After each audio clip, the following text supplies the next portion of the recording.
this dude. All right. Hey, Mary, how you doing? I'm doing so fine, bro. That is awesome. You're looking so amazing. Awesome. Thank you. Welcome to our next session today. Yes. What do you have for us today, bro? So today we're going to talk about how to deal with people. There was a question that I was asked somewhere. Yeah. What happens when two people do not agree? I'm ready to answer that question now. And we will talk about two things: how to deal with people, how not to be when dealing with people, and the things to be most cautious of when dealing with people. Right? In a lot of times when we're dealing with people, it's important to realize that we both have something that we're looking for. And a lot of times, it's the solution is either your win, my win, or a we win. Yeah. Both sides win. It's true. So it's always important to kind of follow the latter. We both win. Right? We both win. And sometimes it calls for compromise. Compromise being, I can't meet you at 100% your need, and you can't meet me at 100% my need. But if I give you 50% and you give me 50%, we will both be satisfied. It is always important to remember that we have mentioned that as a human being, you have faculties in your mind that are cognizant of itself, which is reasoning.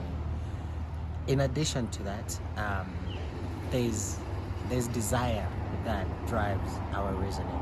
There's desire that drives our will. When you wake up in the morning and you want to achieve whatever it is that you want to achieve today, there is a certain amount of strength that comes from within. So that's what I'm calling desire. Right? Sigmund Freud, who is considered the father of psychology, says that human beings either act on the desire, a sexual desire, which he calls the id, or the lower self, and a desire to be great, a desire to be known, which is your ego, the superfluous self. And the American School of Psychology has adopted this line of thinking to say that there is a desire to be great, there's a desire to be known, which is the same desire that's driven our forefathers to build our country. People would not fight for independence so fiercely if they did not have that desire to be great, that desire to be free, right? And as human beings, you can say that it's a factual statement that if you tell me how you get your feeling of importance, your feeling of being great, which is the satisfaction of the desire to be great, your feeling of importance, right? How you get your feeling of importance tells me what I need to know about you, right? An example of it is Al Capone. Al Capone was an American gangster, he was a mafia boss. Right? There's El Chapo, who was a mafia boss from Mexico. Right? When these people were arrested, they needed other people to understand that they are arrested, right? Because of how they got the feeling of importance, which is typically intimidation. Al Capone ended up being in situations where he would cry out in jail and really yell out a lot, right? And El Chapo would escape just to get caught again, because that's how they get the feeling of importance. At the same time, for a country like Kenya, we have an example of our forefathers like Mzee Jomo Kenyatta, who got his feeling of importance in leading people to freedom, right? Controversial. Sometimes people have controversial stories about these people, but that is to be expected. Now, you want to avoid being an invalid. Right? Some people get their feeling of importance from garnering attention. Right? Some people, when you listen to a lot of people, and this being June, Men's Mental Health Month, I will touch on a subject that a lot of people do complain about. And they will say that their spouses find their feeling of importance from attention. And the way that looks like for some people is that they would, one of the spouses would want the partner's attention even when they're not working, to a point of making their partners sacrifice their work so that way they can fill in that void, right? So you see, in this situation, that's an invalid person. That's one thing you want to avoid. You don't want to be the type of person who forces a sacrifice out of someone when it's not necessary, right?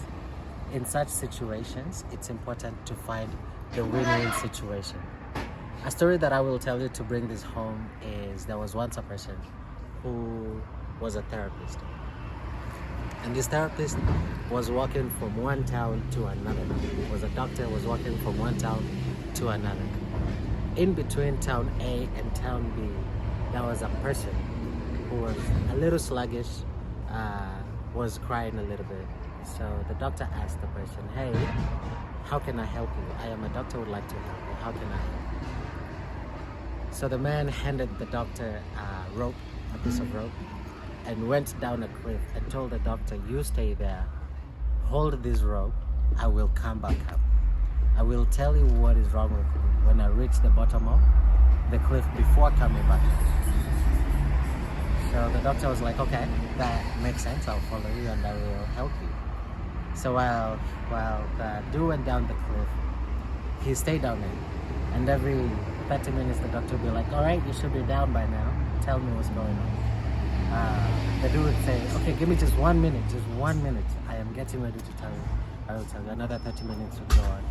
And then they would get stuck in that same song. So you see, this person that went down the cliff got his feeling of importance from always being the person who's being helped. And the doctor got his feeling of importance from being the person who helps a lot. But sometimes, like we've been talking about since the first episode, there are things in your control and things not in your control. If the doctor looks at the patient and says, you've been down there, I have done my part and I've done the best I can with what I know. I can now let you go. This would be a succinct release, right? And the reason for that is because the doctor is not really responsible for the health of this person. If they don't want to be helped, if the person wants to be helped, they will vocalize their issue and they will come out. So whenever we're looking at that, then it teaches us two lessons. It's important to know how you get to your feeling of importance, how the person you're dealing with finds that feeling of importance. That's one lesson. The other lesson that is a really subtle lesson is how do you deal with situations when they do not align with your feeling of importance or your desire to be great. Right? So in those situations, the doctor will then look at it and say, could have looked at it and been like, hey, the worst case scenario here is that this person will go down this cliff and will not want to get helped eventually. So we'll say, okay, worst case scenario, I will set a timer. After the third time, I will let them go, which is okay. It's nice. Those boundaries are set by you and by you alone. No one else is responsible for that. But without those boundaries, then you end up in the same situation that the therapist ended up in. Helping someone who doesn't want to get helped and will hold themselves in the cliff because that is how they find the feeling of importance, right? So to wrap it back up, what we're saying is when dealing with you, find your feeling of importance and their feeling of importance. When you can, go for the win-win. When that's not the situation, prepare yourself for the worst case scenario. And if you do, then there's nothing that's going to deter you from achieving the goal that you have in said situation. Whether that's a conversation between two people with authority and without authority, or just a conversation between friends, family, ourselves. Find those feelings of importance, find balance, and go on from there. I'm really looking forward to this journey. Let me know if this is helpful to you. Comment down below if this has answered the question, and if it's not, let me know. I will also dig in deeper. Yes, thank you so much, Martin. It has been an amazing session, and I'm looking forward for a second session. Yes, thank you. Thank you so much. And cheers. Yes, This cheers. is soap.